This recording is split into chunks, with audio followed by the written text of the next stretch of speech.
I wanted to show you another visual so you can put a picture to what it's supposed to look like.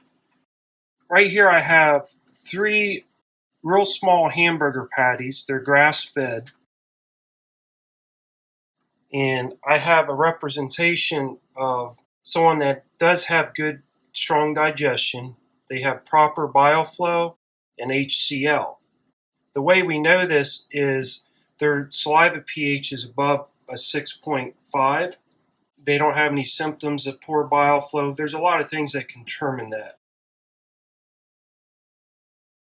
It also has proper amount of HCl. And we'll know that by the symptoms: acid reflux, heartburn, burping, bloating, gassy. This represents proper digestion. This one over here is poor bile flow. Most likely this individual saliva pH is below a 6.5. That can easily be tested with pH strips. So if an individual tested their saliva and it's below a 6.5, chances are they're having a hard time breaking down fat. Their digestion's impaired. It's something that they were never taught, so I want to make sure people are aware that this is something that can easily be tested and corrected. It just has to be brought to an individual's attention. Unfortunately, these people spend a lot of time in the gym. They're not making any gains.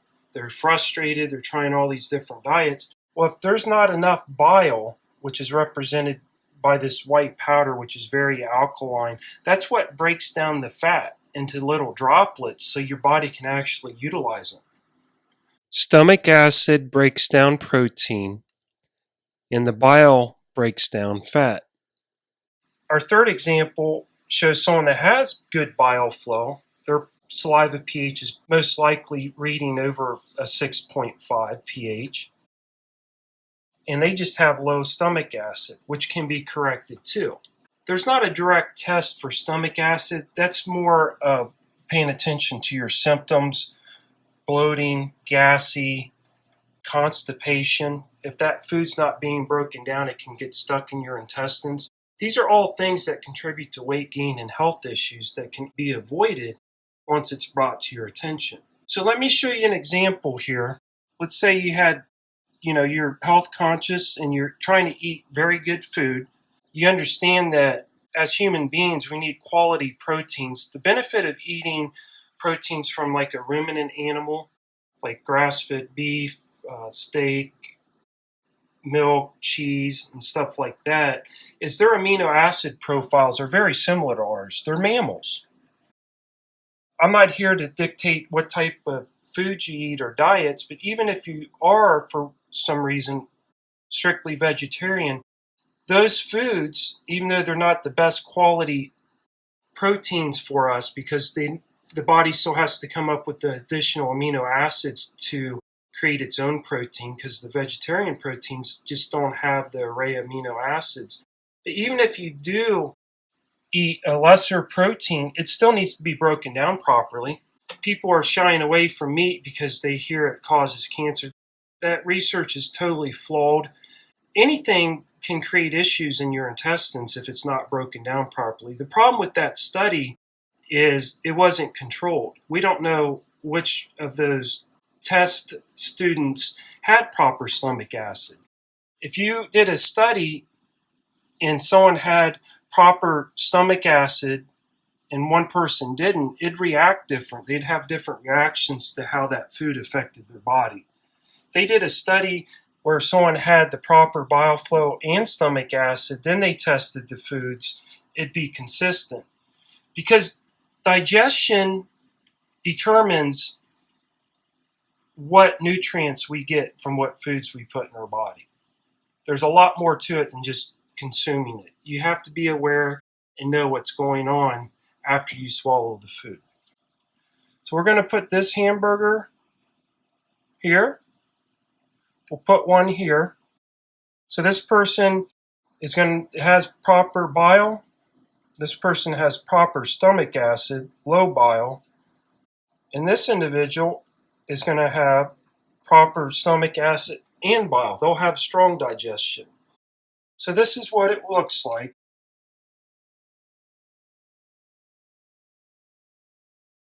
We'll just put about a half of this spoonful on here.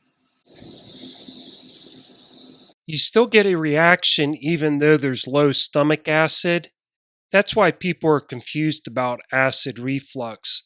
If there was appropriate amount of stomach acid, it would neutralize and would not fizz anymore. Now on this second one, we're going to put a full spoon because it does have proper stomach acid. And the third one already has proper bile, and we're going to give it the same full spoonful.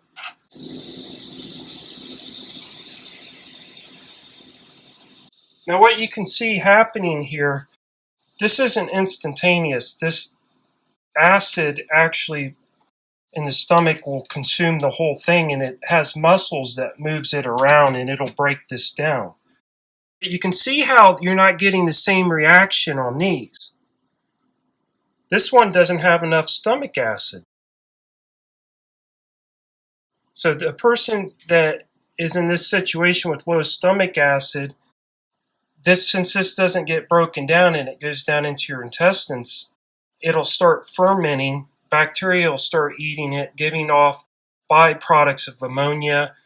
You can have cramping because you have a bunch of excess air and endotoxins in your intestines. Because this did not get broken down, there's not enough stomach acid.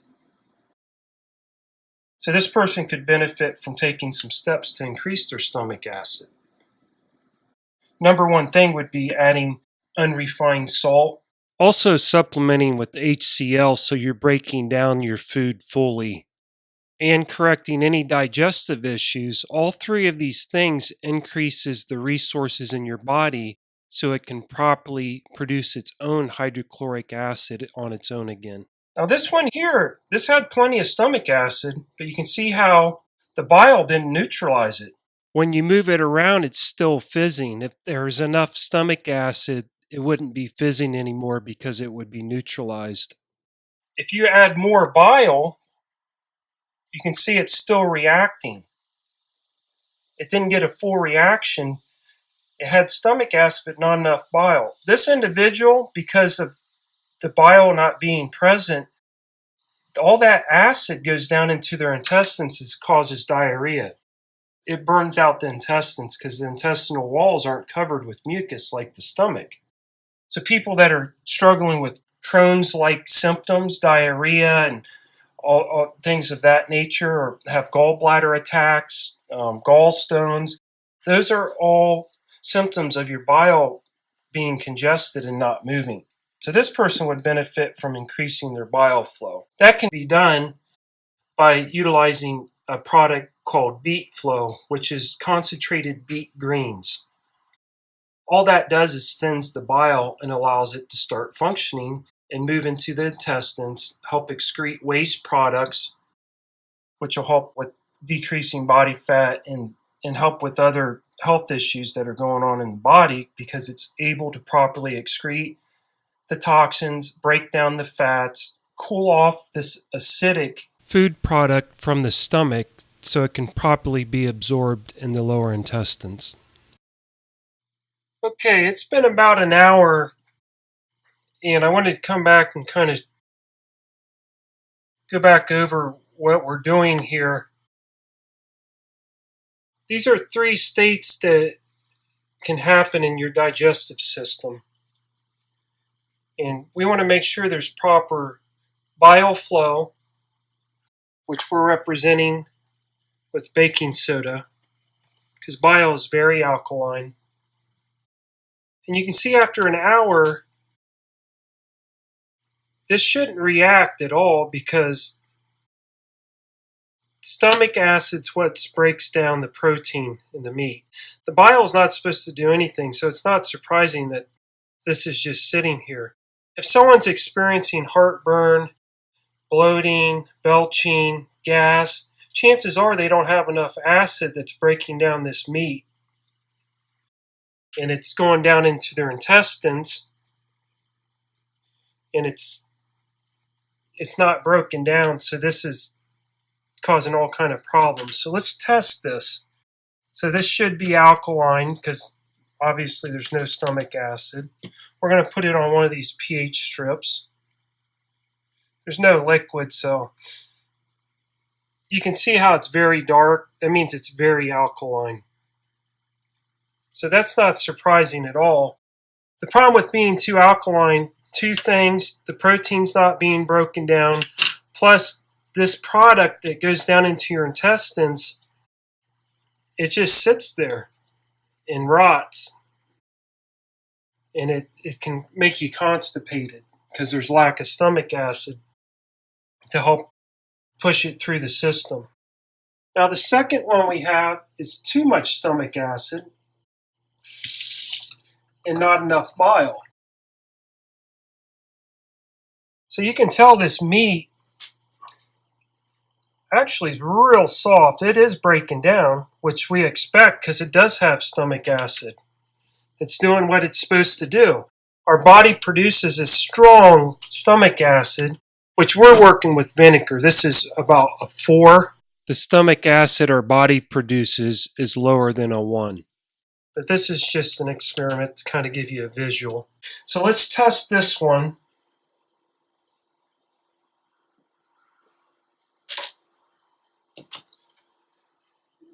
Now you can see where this one is very acidic compared to this one, which was showing the blue.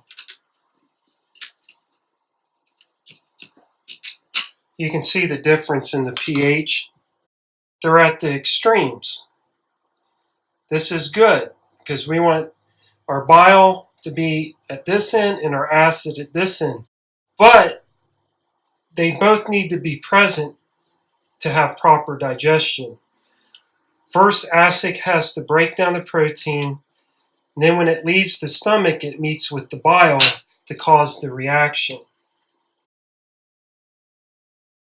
So as the food moves, and it's breaking it down, as it moves into the small intestines, it squirts out bile and bicarbonate, and they mix. They hit each other right here. And here's the reaction.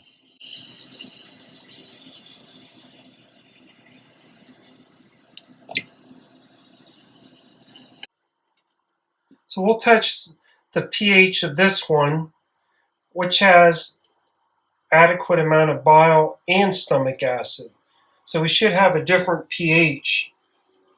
Since these are both combining, it should meet somewhere in the middle.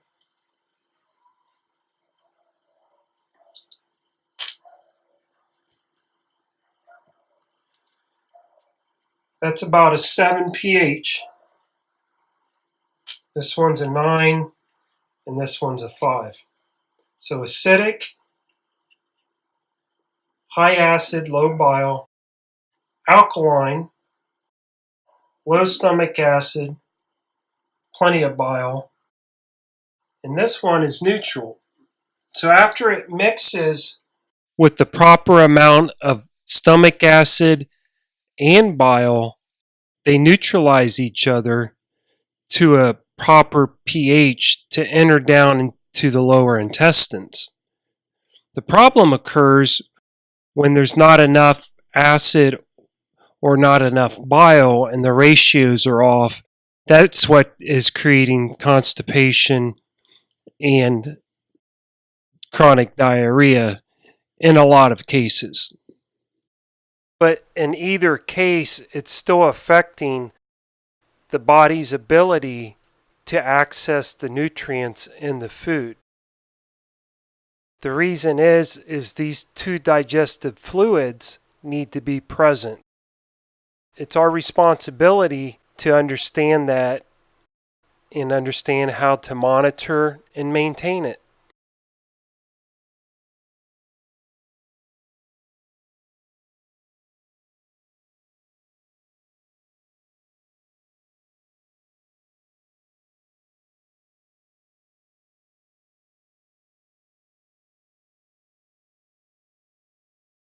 So at Digestible Food, you can go to Digestive Coaching. There's also a link below this video. And throughout the website, it's on the sidebar also. This is a program that's been highly successful. I've seen many other people use this approach to be effective in figuring out what is causing the underlying issues that's contributing to different symptoms that individual may be experiencing. What I do is I help you interpret what your test scores and your symptoms are indicating.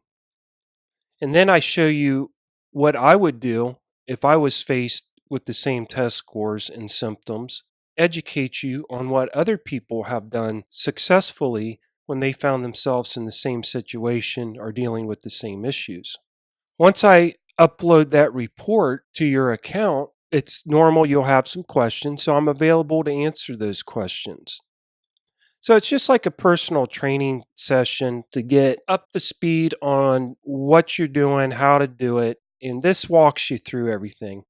So on the sign up page here, you want to make sure you check out the client requirements. It's just a release form. Once you sign up, you can go to Coalition for Health Education. That's just where you set up your online account to plug in any test scores and self test. So if you're not familiar with these self tests, they're not difficult to do. It's just they need to be explained to you. You click on self test here, and it will take you to the self testing page on my site. As you can see, here's the program again. And this will show you the equipment you need. I highly recommend these strips. The other strips are very difficult to read. The whole purpose of testing is to get accurate readings. So most people use their phone for the timer. Most people will have to purchase some pH strips, these good ones that are easy to read for urine and saliva pH. It's also nice to have your own blood pressure monitor so you can get consistent readings at home. And it'll have the tracking sheets and everything. But you don't have to be concerned with all that. The first step is to get signed up. Come on to this page. Make sure that you can meet these requirements. And then you want to go ahead, and if you're ready to help your body start functioning and you're ready to learn how to take effective steps, you want to click here. Now, as soon as you sign up, I'll be sending you a detailed email. So don't get too caught up in trying to figure everything out because this walks you through it. And this program's nice because a lot of people are busy. They don't have time to trial and error. They don't have time to go out and educate themselves on what to do and how to do it. It makes sense to do a program that's addressing underlying causes and clearly demonstrates to you why you're taking certain steps to get a desired result. I'm really excited to work with you. I hope you take the initiative to improve your health, and I'm here to help you when you are ready. I hope to hear from you soon.